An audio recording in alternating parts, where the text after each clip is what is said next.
MS Dhoni বলেন, এই বছর কিছু বাজে সংকটের কারণে মোস্তাফিজুর রহমানকে আমার দলে নিতে পারে, কিন্তু পরের বছর অবশ্যই তাকে দলে নেব এবং তার সাথে 5 থেকে 6 বছর কন্ট্রাক্ট করে রেখে দেবো।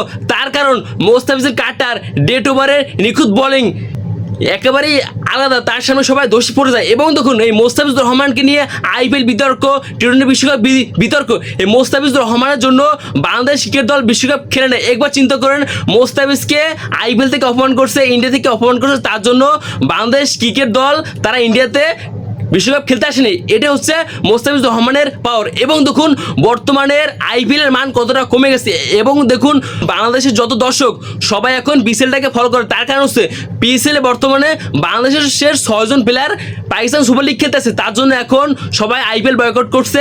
IPL এ কোনো বাংলাদেশি প্লেয়ার নাই বলে। এক সময় দেখুন আমাদের IPL এ বাংলাদেশের কত প্লেয়ার খেলছে, সাকিব, মাশরাফি, মোস্তাফিজুর, লিটন দাস, সেই সময় কত IPLটার মান বেড়ে গেছিল। এখন দেখুন বাংলাদেশের প্লেয়ারও নাই, এখন তার জন্য IPL মানটাও কতটা কমে গেছে।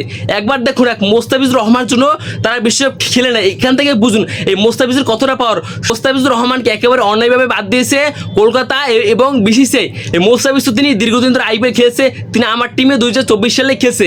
এবং দেখুন মোস্তাফিজ যে তিনি একজন ভালো খেলোয়াড় এবং তার বলের সামনে সবাই যে দোষী পড়ে যায়, সেটা আমি বারবার প্রমাণ পেয়েছি তার কাছ থেকে।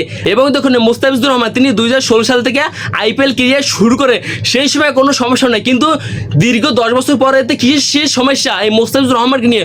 মোস্তাফিজুর রহমান এখন তিনি কেন IPL খেলতে পারবে না?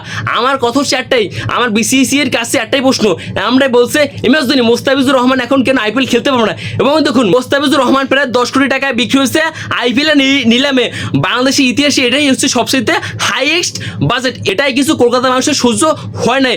বাংলাদেশে একটা প্লেয়ার এত কোটি টাকা পাবে এটা কখনোই হতে যাওয়া যাবে না। এখন আমরা মোস্তাফিজকে আন্দোলন করে বাদ দিলে বাংলাদেশের প্লেয়ার IPL খেলতে পারবে না এবং বাংলাদেশের ওই টাকাটা যাবে না, এটা হচ্ছে মেন কথা। এবং দেখুন মোস্তাফিজুর রহমান অবশ্যই তিনি IPL খেলার যোগ্যতা রাখে। এবং দেখুন MS ধোনি তিনি তো ক্লিয়ার করে দিছে এবছর কিছু সমস্যার কারণে তাকে দলে নিয়ে দিতে পারেনি, কিন্তু পরের বছর তাকে দলে নিবই যত কোটি টাকা লাগুক।